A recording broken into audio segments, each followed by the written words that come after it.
Hello, it's Rachael Watson here at Walk the Talk, and welcome to the Walk the Talkcast episode number 2.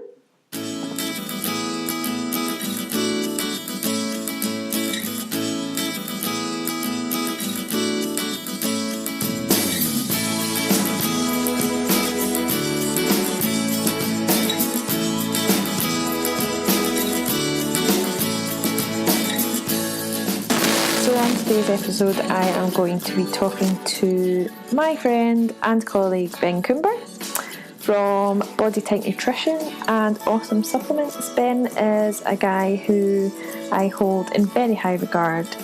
Ben also has a podcast at Ben Coomber Radio. I'll link to that in the show notes for you so that you can go and listen to that. Ben's podcast was the first podcast that I ever listened to. I didn't even know podcasts existed until I listened to Ben's podcast. So I do have him to thank for a lot of the progress that I've made over the years with Walk the Talk as a business. I studied through his Body Type Nutrition Academy as well. Absolutely loved it. Still keep up to date with absolutely everything he's doing, and he really is a voice of reason in the fitness and nutrition industry and also the diet industry as well.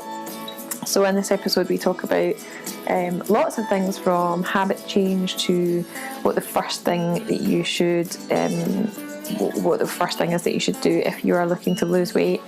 We talk about habits, habit change, we talk about self-sabotage, and we talk about, the practical steps and what you can do to start looking and feeling better about yourself right away. So let's get into the show. So thanks very much to Ben Coomber from Awesome Supplements and Body Type Nutrition for agreeing to be my first ever guest on the Walk the Talk cast. So thanks very much, Ben, for agreeing to come on the show. You're welcome. Hello. Thank you. Oh, pleasure. So Ben, you were the first podcast, your podcast, Ben Coomber Radio, was the first podcast that I ever listened to. And I suppose you could say that you inspired me to start my own. And it's taken me about 3 years to actually get up off my arse and do it. So thanks. Better late than never. Yeah, exactly. Just for those who are listening to my podcast, my audience, could you tell us a little bit about what you do and who you are? Yeah, so I love to talk about nutrition, lifestyle, mindset, little bit of training. I've got quite a big mouth. I like to do lots of different videos and all sorts of stuff online because I think I speak sense, and it's all come from my background of being obese. I was a big lad when I was 18 and I wanted to make the change. The change in that process was very problematic. I ran into a lot of different roadblocks, as people do, and then when I kind of unlocked several things, and it was kind of like, oh wow, this is really cool, this is what you can achieve if you get really healthy. That just inspired me with health and fitness, and then I became a trainer, started to specialise in nutrition, went to uni, started to work with sort of athletes and more sports populations, realised that didn't really pay the bills, and an athlete either just listens to what you says or ignores what you say, and then kind of just sort of ventured into helping people that just want my help and teaching coaches. I think I got away with words. I think I'm able to often make some complex things easy. So these days I'm doing a lot of public speaking. I run an online nutrition course called the BTN Academy, and we now have a supplement line which hopefully is offering clarity in a confusing world of supplements. Yeah, it certainly is anyway for me in the supplement side of things. Absolutely love them. One of the main things that you said there that I'd love to talk about today is that you help to make complex things easy. So we've worked together before to sort of dispel myths and confusion around dieting and things like that, and the vast majority of the people that I work with are probably women, some men, but vast majority are women who come to me, in a state of despair.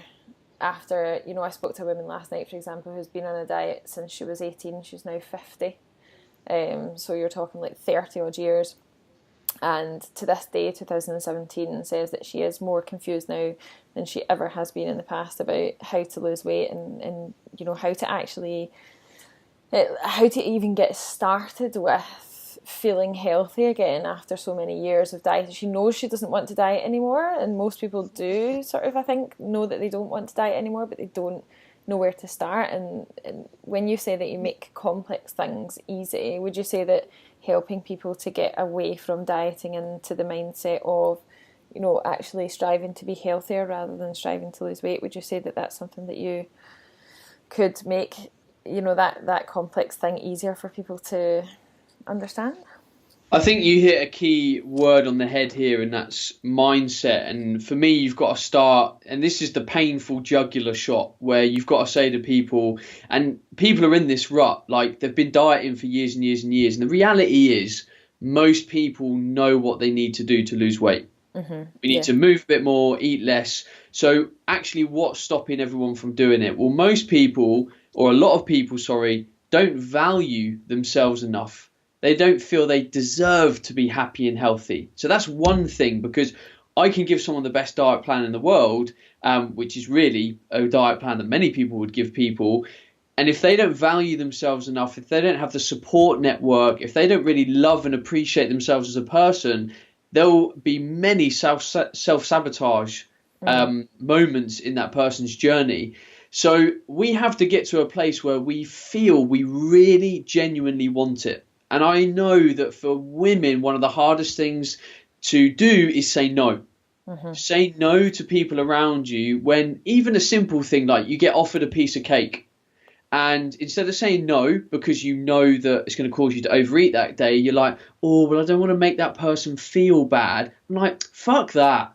Like, we've got to get away from this kind of stuff of like offending other people when it's us that's the most important thing in our lives. And I know that's sometimes a hard thing for women to get, like they have to come first, but everyone has to come first in their own life. You're able to truly provide for someone else. That's really, really important. So once you get someone into a place where, you know, they really want this, they really value themselves, they're willing to say no, they're willing to, you know, change their environment somewhat to make these changes, we then say, right, let's be really objective and really rational now. Yeah. And I'll quite often sit with people and I'll say, how do you think you should lose weight? And you know, they'll start going off in tangents. Well, you know, I did low carb once and it helped, and I did this once and it helped. And I'm like, okay, let's assimilate all of this. Why do all diets work? Well, they make you eat less in some way or another. Why does exercise help? Because it starts to burn calories, it starts to make you look good, it tones areas of the body. Okay, so let's boil all this down. What are we getting towards? And then people start to tick over like, okay, I kind of get this, And, you know, what I'm trying to say to people is, what if we really just stood back and stripped away everything and looked at everything at its core, and really actually weight loss and reclaiming this is really, really simple. It's all the stuff that stops us from doing it that is a big part of the problem. So when you say that, you mentioned something that comes up a lot of the time when I speak to people initially, when they come to me with their sort of initial inquiries, and that is self-sabotage. And it's something that I've spoken to a few people about, and you said that, you know, the self-sabotage comes from not valuing yourself enough. But do you genuinely think that people, you know, they are aware that they're not valuing themselves enough, and that's why they sabotage themselves over and over and over again? Or, I mean, this is now getting into, you know, a fairly complex area, because what may have happened or been started off by that person not really valuing themselves, not really wanting things, and don't really have a real reason to change, then morphs itself into a complex web of habits. So you just talked about a client of yours that you had a chat with. 18, she's been on a diet, she's now 50.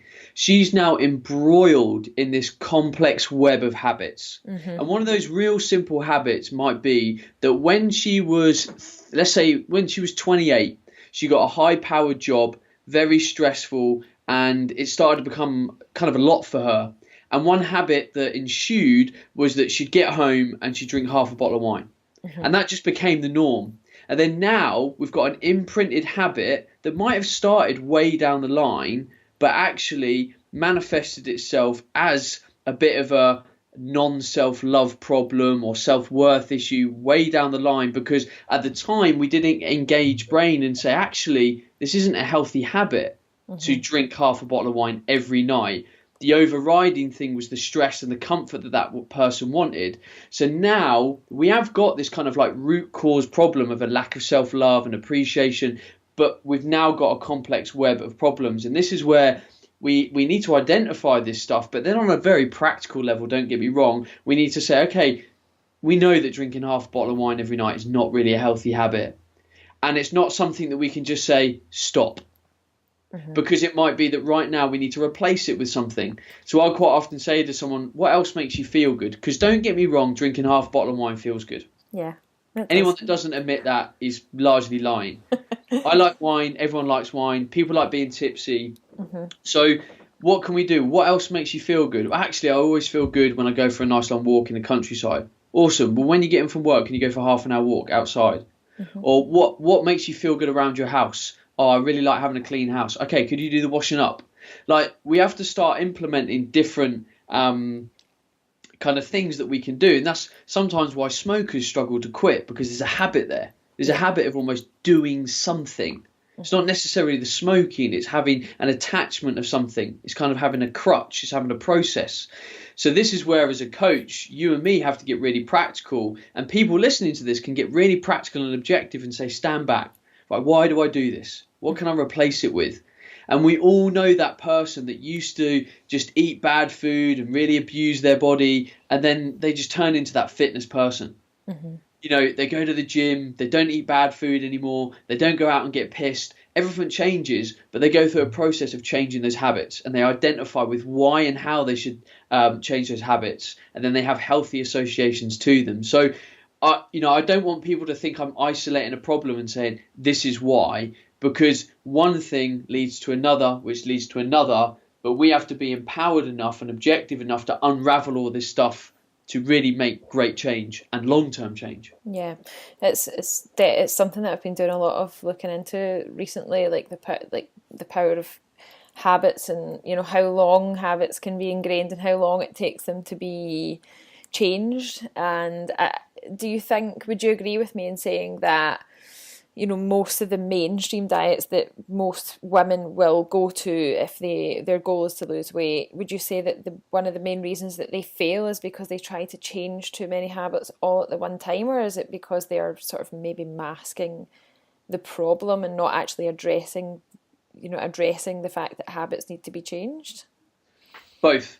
I think it's very character dependent. Like, I'm quite an all or nothing person to a degree. Like, I can handle a great level of change. Like, if you were my coach and said, Ben, I want you to do this with your diet, this with your training, this with your habits, well, I'll go away for an hour, I'll think about the plan, and then I'll implement the plan. But some people, that's sort of like, it's too overwhelming, they don't have the knowledge to apply it, and that's absolutely fine. So that person has to be honest with themselves and say, okay, I know my capacity for change, I know how I tend to behave. It would be appropriate that really for the next 2 weeks, I try to get into bed by 11 o'clock, started to drink 3 litres of water a day, and did 10,000 steps. And that might be enough for their capacity right now to change. And there'll be other people that will be saying, no, Rachel, give me the diet plan, give me the training plan, I'm ready to go, let's go.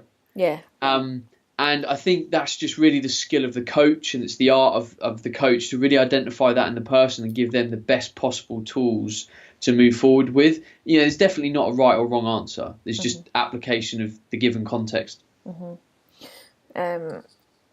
What advice would you give to someone that is, if you had to pick the first bit of advice that you would give to someone like the lady that I spoke to last night, who has been on a diet since she was 18 years old, what would be like the most actionable piece of advice that you would give to someone like that to start making positive changes? So, depending on their mental state and how empowered they felt as a person, I would maybe start to talk to them about being a bit more mindful about their thoughts and start to really just listen to how their brain is working and communicating to itself. And it might be that we go through maybe a process of journaling, and they start to kind of write down their thoughts. They start to have a kind of a stop action. So if someone feels they're going to go into a negative behavioural cycle, they then have the power or the opportunity to say stop. And they have to freeze, and they literally have to physically stand back and say, right, I'm now going to think about this action I'm going to take. Because if someone's really mindful and aware, we can now actually make change, because that person is simply just mindful of and aware of the situation rather than just going on autopilot. On a very practical level, I'm a huge fan of focusing on sleep first. And the reason why I believe this is just sleep intersects absolutely everything. It intersects in our ability to feel motivated, to feel energized, to handle stress, to be able to exercise, everything. And, you know, when you're staring in the eyes of a mother of 3 who's tired from her job, doesn't get enough sleep, and you're talking about change and food and all this kind of stuff, and someone just doesn't have literally the power in their brain to take it in, you know, we're not going to get a positive outcome. Someone's just not physically got that capacity right now to take in that information. Yeah. So on a practical level, I think sleep does have to come first. Yeah, that's really interesting. Actually, it's something that I work with my one-to-one clients quite a lot. But sometimes I feel it's difficult to kind of portray why that is. To a lot, you know, and it's nice to have that confirmation that that sleep is the number one thing. Sleep, it's, you know, that's something that can be actioned straight away. And talking about the way that you think about, you know, the way that your thoughts processed are. Rachel, pause. Yeah. Okay. Horrible podcast moment. The delivery man's at the door. Oh, that's all right. I'm back. Yo. Anything good? A wall calendar. Oh, nice. Yeah. All right. So let's pick up with a couple of questions that I have from people in my Facebook group. Okay. Are you ready for this? Ready. Okay. So I've probably picked 2 of the hardest ones, to be honest, but we can be brief. Okay. So this one's from Linda. She says, I want to follow a low-carb diet as I feel much better with less bread and pasta. Are there any superfoods I can eat to maximise weight loss? So there's a few things there. Firstly, if someone feels good eating a low-carb diet, then awesome. That's great. You know, follow that. You know, portion control it, calorie control it for some degree, perfect. Second thing is, if someone is feeling they're reactive to bread and pasta and stuff, then it might not just be a carb thing, and it might be a food intolerance thing. So we might need to look at gluten intolerance, wheat intolerance. And then thirdly, superfoods for me, if I'm going to classify superfoods, I'm just going to call them fruits and vegetables. Yeah. And, you know, people just don't eat enough. And I say to people, look, if you can get to a place where you're eating 6, 8, 10, maybe even 12 portions of fruit and vegetables a day, I swear you're going to keep getting, you know, more beneficial changes in your health. Because, you know, I just don't see how we can argue that more fruit and vegetables just isn't a good thing. It's more of all the stuff that your body kind of needs. So rather than saying like acai berries are the best or blueberries are the best, just try and get a real broad array. I'm a big fan of a NutriBullet and getting like loads of greens and blending that up. Like I make a spinach, lime, avocado and cucumber smoothie. It's got like barely any calories in it, depending on how much avocado you put in it.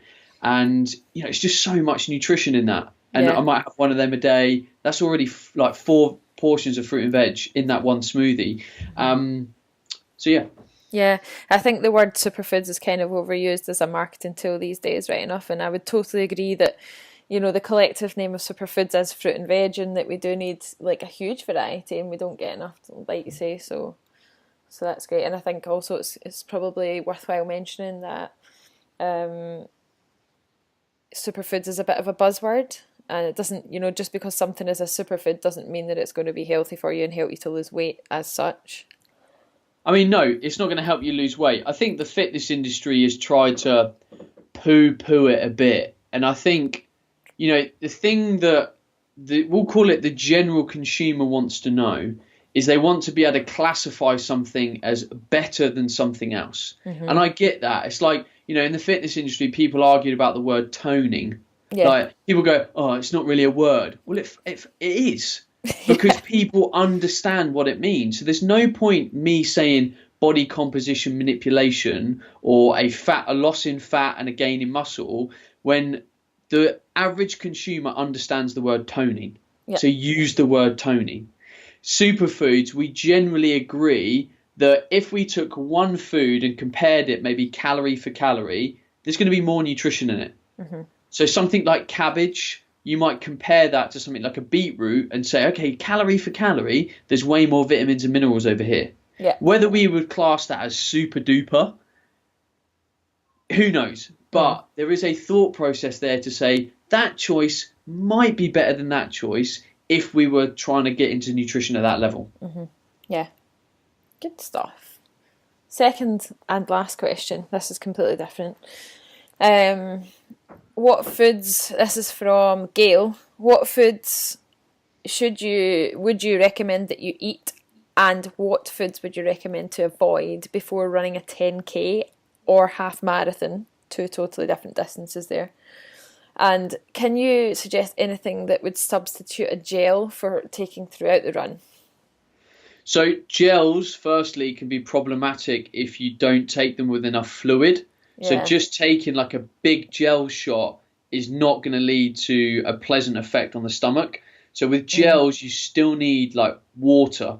So quite often it's a bit more efficient to just actually have like a Lucozade or a kind of electrolyte and carb-based solution rather than messing about with the gels and then having to get water on board.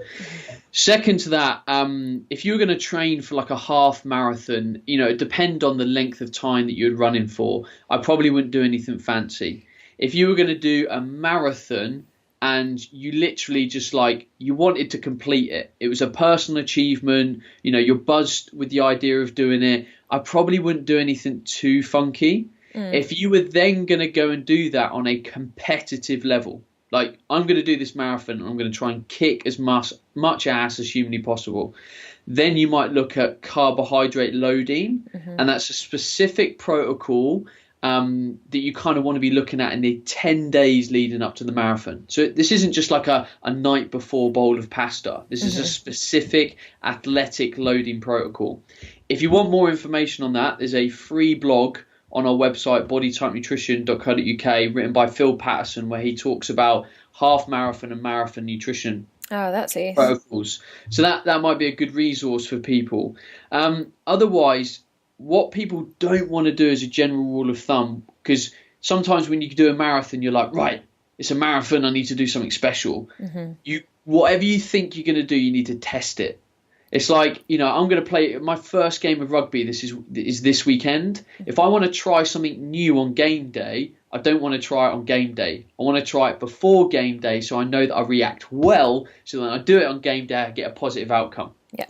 Because the last thing I want to do is screw up game day. So whatever you're going to do, test it. But generally, you're going to want a more carbohydrate dense meal. Something that is fairly slow releasing, like a big bowl of like oats. A marathon is long. A half marathon is pretty long, depending on how fit you are.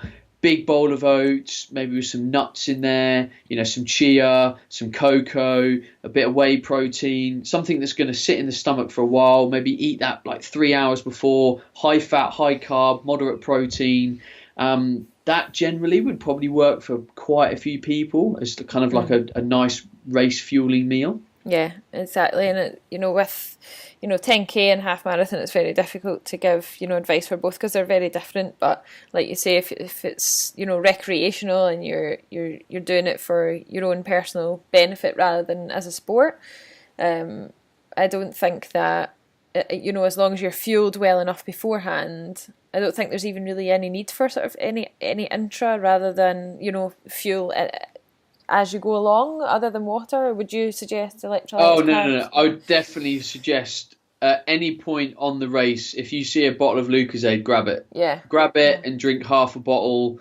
Even if you don't feel tired yet, keep on top of it, because at some point your body's going to run out of muscular glycogen. Yeah. So you need to replace that. If someone's like not that fit, they're going to be running a half marathon in like 2.5, maybe even 3 hours. That's quite a long time to be moving. Yeah. Marathon, if you're not too fit, you're looking at 4.5, 5.5, maybe even 6 hours. So even from half an hour in, grab a Lucozade, keep sipping it, and just give your body something. Yeah, I used to run the Glasgow half marathon every year, and I used to take those Lucozade gels, and even like looking at them now, like I can't even look at them anymore.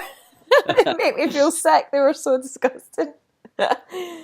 No, I think that's been great. Thanks very much, Ben, for taking the time to come on my show. And obviously you have a few different channels and a few different ways for people to get in touch with you. So do you want to tell people where they can find you? Sure. If you want to find me on the internets, I'm Ben Coomber on all the platforms: Facebook, Instagram, YouTube, iTunes. My podcast is Ben Coomber Radio. And if you want loads of free cool stuff, if you go to my website, bencoomber.com, there's free ebooks and videos and blogs and just all sorts of stuff. And if you are, I know supplements has come up today. If you're confused about supplements, go to awesomesupplements.co.uk. Again, there's loads of free ebooks on there that starts to help you understand supplements, why you need them, if you need them, and if you do, how to take them properly. Superb. Thanks very much, dude. You're welcome. Thank you for having me. No worries. Hi guys, Rachel here. Just wanted to check in with you and say thanks very much for listening to episode 2 of the Walk the Talkcast. I hope you've enjoyed the interview with Ben. It was an absolute pleasure being able to speak to Ben, especially with him being the first podcast that I ever listened to, so hopefully that has inspired you. If you wouldn't mind, it would be super awesome if you could go and leave a review of the podcast on iTunes or wherever you're listening to this, and share it with anyone that you feel may benefit from listening to it. I'd absolutely love your support in that department. The wider we can get this podcast shared, the better, as it's brand new, and I would really appreciate your help. Also, you can all head over to my website, which is walkthetalkfitness.co.uk/blog, and you'll find the show notes there, along with loads of other cool free downloadable content that you can grab there for free. So I'll see you on the next episode. If you would like to send me a question at any point, just email me. It's Rachael@walkthetalkfitness.co.uk. That's Rachael spelled RACHAEL at walkthetalkfitness.co.uk. You can send your questions in to me. Just put the subject line as podcast, and I'll pick that up, and hopefully we can get your questions answered on the show. I'll see you on the next one.